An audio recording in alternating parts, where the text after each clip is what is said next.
जय हिंद दोस्तों, आप सभी का स्वागत है आपके इस यूट्यूब प्लेटफॉर्म MCQ स्टडी पर। आज 27 जुलाई 2023 को हम डिस्कस करेंगे आज का current affair.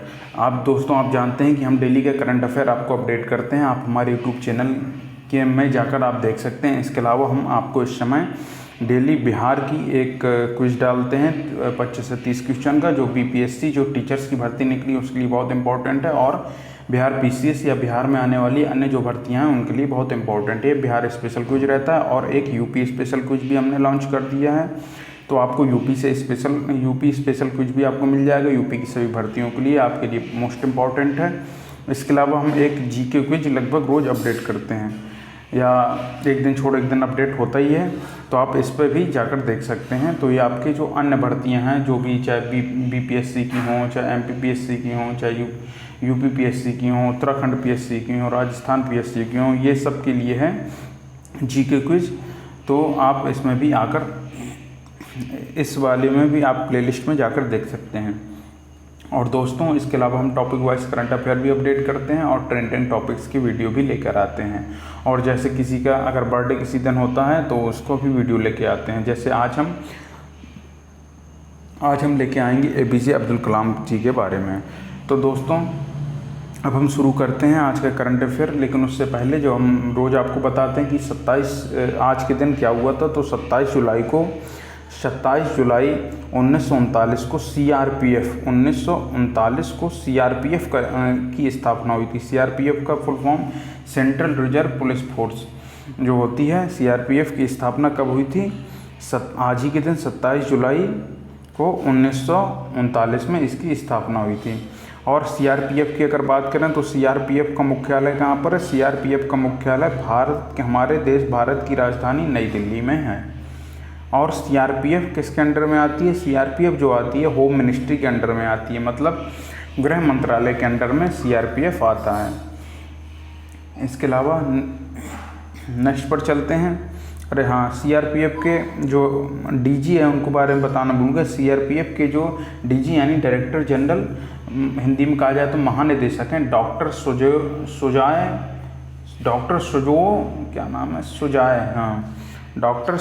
Paul Thomson. Doctor Sujay Paul Thomson है कि लाल थॉमसन, मतलब डॉक्टर सुजाय थॉमसन, याद रखिए डॉक्टर सुजाय थॉमसन CRPF के जो हैं DG यानी महानिदेशक हैं। इसके अलावा आज क्या हुआ था? आज के दिन 27 जुलाई को ही शिलांग में भारत के युवा पीढ़ी को दिशा दिखाने वाले प्रसिद्ध वैज्ञानिक और भारत रत्न प्राप्त करता और भारत के पूर्व राष्ट्रपति श्री APJ अब्दुल कलाम का निधन हो गया था। तो आज उनकी पुण्यतिथि है, तो आज हम इनके बारे में वीडियो लेकर आएंगे। तो दोस्तों, अब हम आज का करंट अफेयर डिस्कस कर रहे हैं। पहला क्वेश्चन है, किस व्यक्ति ने नई दिल्ली के प्रगति मैदान में 2700 करोड़ रुपए का अंतर्राष्ट्रीय प्रदर्शनी सह कन्वेंशन सेंटर राष्ट्र को समर्पित किया है? तो किसने किया है? नई दिल्ली के प्रगति मैदान में जो 2700 करोड़ रुपए का अंतर्राष्ट्रीय प्रदर्शनी सह कन्वेंशन सेंटर राष्ट्र को किसने समर्पित किया है? तो ये समर्पित किया है भारत के प्रधानमंत्री नरेंद्र मोदी जी ने ये समर्पित किया है। आप जानते हैं दिल्ली के प्रगति मैदान में पुस्तक मेला बहुत लगता है, तो वहाँ पर इन्होंने 2700 करोड़ रुपए का अंतर्राष्ट्रीय प्रदर्शनी सह कन्वेंशन सेंटर राष्ट्र को समर्पित किया है। किसने? प्रधानमंत्री नरेंद्र मोदी ने। और ये जो कन्वेंशन सेंटर है इसका डिजाइन भारतीय परंपराओं से प्रेरित है। याद रखिएगा, ये जो कन्वेंशन सेंटर है इसका डिजाइन भारतीय परंपराओं से प्रेरित है। नेक्स्ट पर चलते हैं। आप जानते हैं कि नरेंद्र मोदी भारत के प्रधानमंत्री, पहले वो 2014 से लेकर 2019 तक प्रधानमंत्री रहे, और फिर 2019 से अभी इनका टर्म लगातार चल रहा है। अभी 2023 आ गया है, प्रधानमंत्री हैं। अगले साल लोकसभा चुनाव 2024 के लोकसभा चुनाव हैं, उसमें देखते हैं फिर कौन पार्टी उभर कर आती है और कौन प्रधानमंत्री बनता है। आगे चलते हैं। नेक्स्ट क्वेश्चन है, दक्षिण कोरिया के चोंगवॉन में ISSF जूनियर शूटिंग विश्व चैंपियनशिप 2023 में पदक तालिका में भारत का क्या स्थान है? तो जो दक्षिण कोरिया के चोंगवॉन में ISSF जूनियर शूटिंग विश्व चैंपियनशिप में पदक तालिका में भारत का दूसरा स्थान है। और भारत ने यहाँ पर कितने पदक जीते हैं? भारत ने इस चैंपियनशिप में कुल 17 पदक जीते हैं। कितने पदक? 17 पदक जीते हैं, जिनमें से 6 गोल्ड, 6 सिल्वर और 5 ब्रॉन्ज हैं, याद रखिएगा। 6 गोल्ड, 6 सिल्वर और 5 ब्रॉन्ज हैं। और इसमें जो एथलीट हैं अभिनव शाह और कमलजीत, क्या नाम है? अभिनव शाह, नाम याद रखिएगा, अभिनव शाह और कमलजीत, इन्होंने 2-2 स्वर्ण पदक जीते हैं, याद रखिएगा, 2-2 स्वर्ण पदक इन्होंने जीते हैं। इसमें जो अधिकांश एथलीट हैं ये खेलो इंडिया जो प्रतियोगिता होती है भारत में उससे संबंधित रह चुके हैं। नेक्स्ट पर चलते हैं। किस देश ने वर्ष की 100% क्रिकेट महिला क्रिकेट पहल जीती है?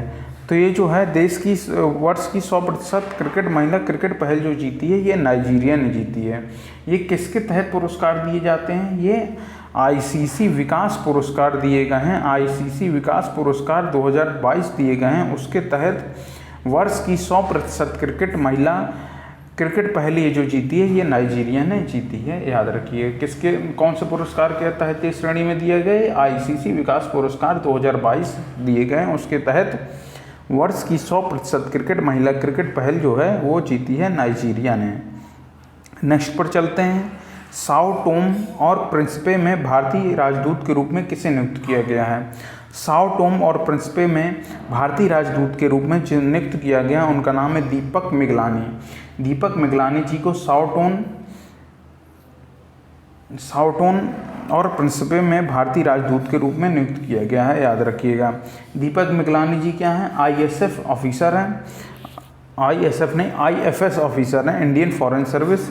और साओ टोम और प्रिंसिपे से भारत के जो रिश्ते हैं ये 1975 से ही मजबूत हैं। और 1975 से क्यों मजबूत हैं? क्योंकि 1975 में पुर्तगाल से साओ टोम और प्रिंसिपे ने स्वतंत्रता पाई थी। किससे? पुर्तगाल से 1975 में। तभी से भारत के साथ इसके रिश्ते बेहद मजबूत हैं। नेक्स्ट पर चलते हैं। कौन सा राज्य दुनिया की सबसे बड़ी राष्ट्रीय पुरुष प्रतियोगिता का मेजबानी करने के लिए तैयार है? तो कौन सा राज्य दुनिया की सबसे बड़ी राष्ट्रीय पुरुष प्रतियोगिता की मेजबानी करने के लिए तैयार है? तो यह है गोवा राज्य। और ये जो सबसे बड़ी प्रतियोगिता होनी है इसका नाम है द रूबरू मिस्टर इंडिया, याद रखिएगा। द रूबरू मिस्टर इंडिया जो प्रतियोगिता है ये दुनिया की सबसे बड़ी राष्ट्रीय पुरुष प्रतियोगिता है और इसकी मेजबानी करने के लिए गोवा तैयार है। एक इस तरीके से क्वेश्चन आ सकता है, एक दूसरा आ सकता है, सीधे पूछ लेगा कि द रूबरू मिस्टर इंडिया की मेजबानी कौन सा प्रदेश करेगा? तो हम बताएंगे गोवा। गोवा के बारे में जान लेते हैं। गोवा की राजधानी क्या है? पणजी है। यहाँ पे भाषा बोली जाती है कोंकणी। और यहाँ के जो सीएम हैं उनका नाम है प्रमोद सावंत। क्या नाम है? प्रमोद सावंत। और प्रमोद सावंत जी मुख्य अतिथि रहेंगे द रूबरू मिस्टर इंडिया प्रतियोगिता के दौरान। नेक्स्ट पर चलते हैं। 26 जुलाई को कारगिल विजय दिवस की कौन सी वर्षगांठ मनाई गई लिखा जाएगा यहाँ पे। तो 26 जुलाई को, कल 26 जुलाई को क्या था? 26 जुलाई को क्या था? कारगिल विजय दिवस था। कारगिल विजय दिवस भारत ने 26 जुलाई 1999 को जो पाकिस्तानी सेना को खदेड़कर अपनी जो चोटियाँ थी तोतोलिंग और टाइगर हिल, इस तरीके से जो चोटियाँ थी उन पर अपना दोबारा कब्जा जमाया था और पाकिस्तानी सैनिकों को हरा दिया था। हालांकि पाकिस्तान और भारत दोनों को सैनिक बड़ी संख्या में मारे गए थे।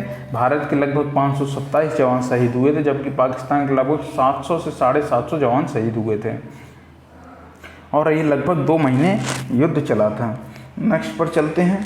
और उस समय प्रधानमंत्री कौन थे? अटल बिहारी वाजपेयी प्रधानमंत्री थे भारत के, और पाकिस्तान के प्रधानमंत्री थे नवाज शरीफ। नेक्स्ट पर चलते हैं।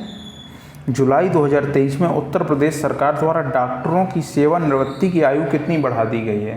तो डॉक्टरों की सेवानिवृत्ति की अगर आयु कहा जाए तो प्रदेश सरकार ने पहले 62 वर्ष थी, अब इन्होंने 65 वर्ष कर दी है। तो 3 वर्ष आयु बढ़ाकर 65 वर्ष कर दी गई है।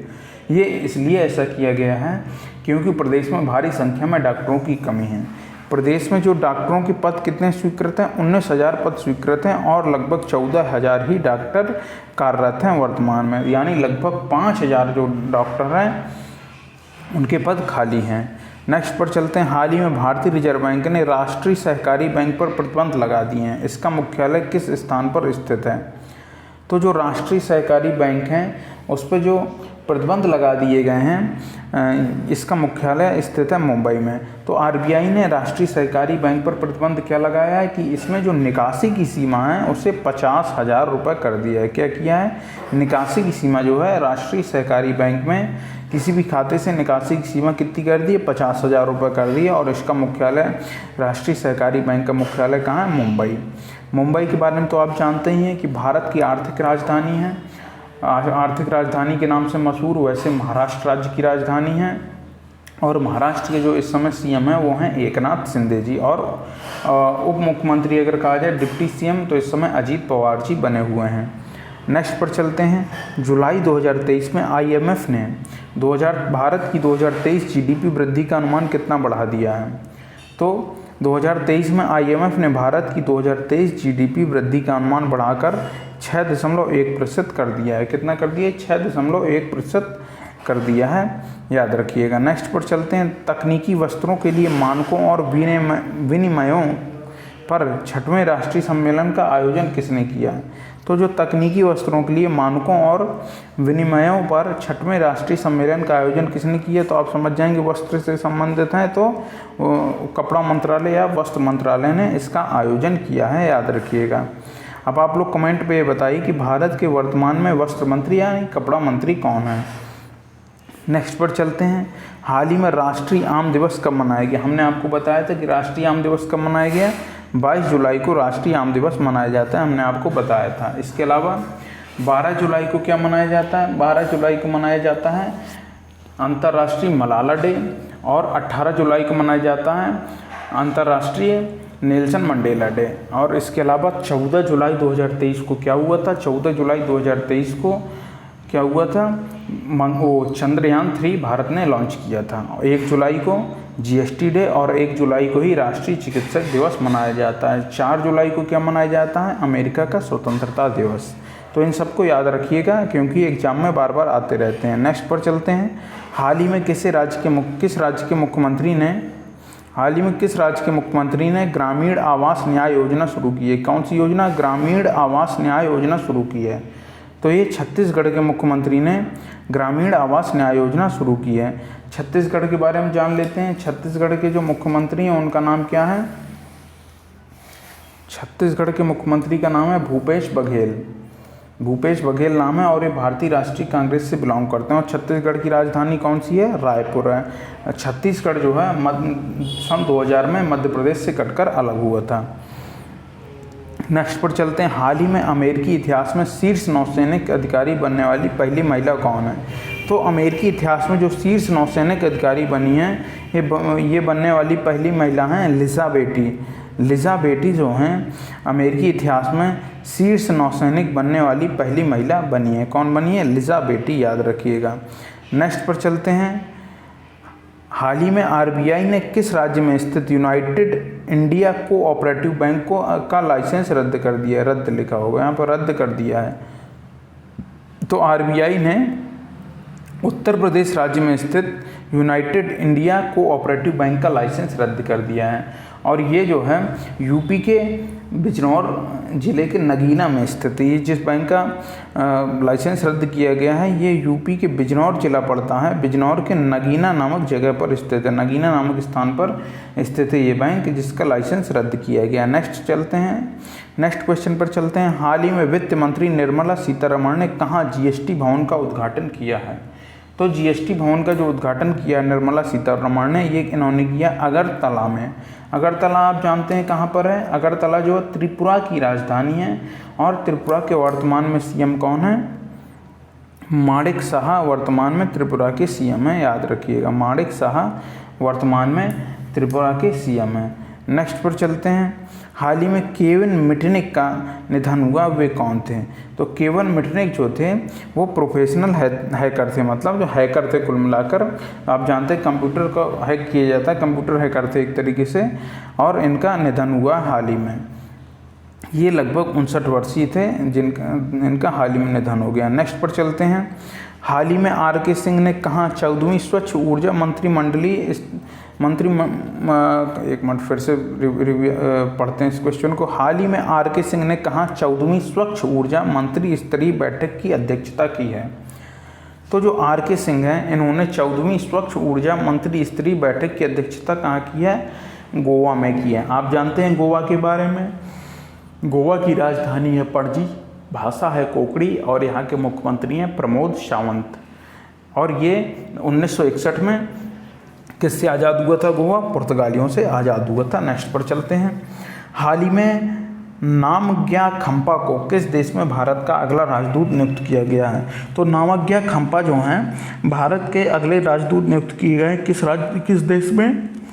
सोमालिया देश में इन्हें भारत का अगला राजदूत नियुक्त किया गया है। ये कल भी हमने आपको पढ़ाया था। तो सोमालिया की राजधानी कौन है? सोमालिया की जो वर्तमान में राजधानी है उसका नाम है मोगादिशु।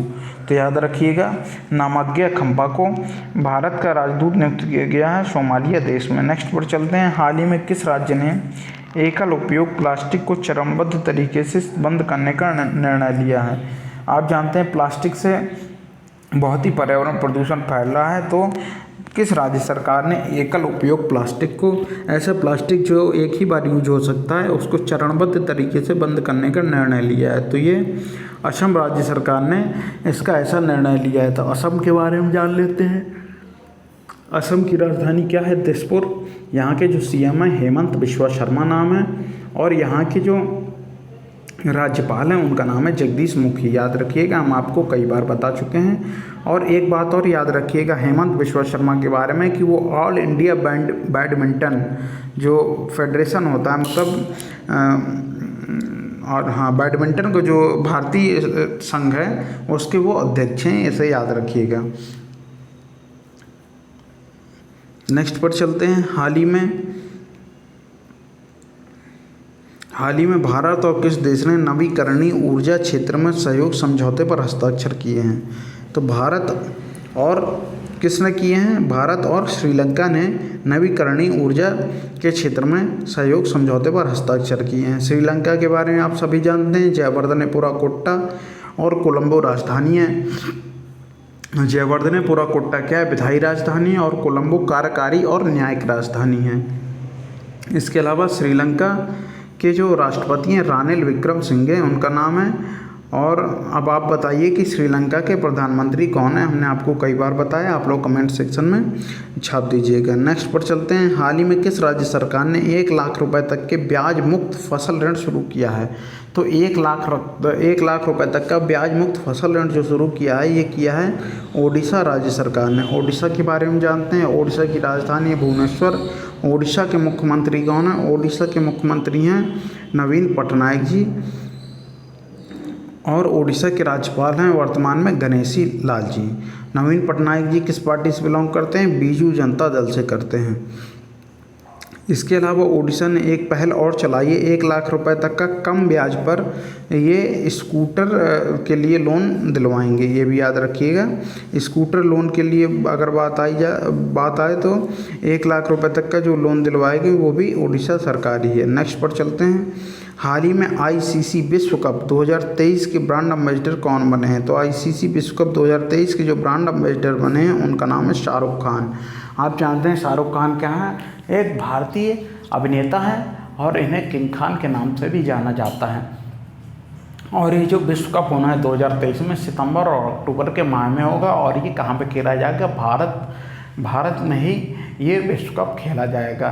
तो दोस्तों, आज के करंट अफेयर यहीं पे पूरा होता है। अगर आपको ये वीडियो पसंद आए तो इस वीडियो को लाइक करिए, कमेंट करिए, शेयर करिए, और हमारे इस चैनल को ज़्यादा से ज़्यादा लोगों तक शेयर करिए, जिससे हमारे इस चैनल को सपोर्ट मिले और हमें भी सपोर्ट मिले। और हमें भी आप लोग लाइक करते हैं, शेयर करते हैं, कमेंट करते हैं तो हमें भी मोटिवेशन मिलता है। तो दोस्तों, आप सभी अपना सहयोग इसी प्रकार बनाए रखें। आप सभी खुश रहें, प्रसन्न रहें। दोस्तों, अब हम आपसे अपने नेक्स्ट वीडियो मिलते हैं। जय हिंद, जय भारत।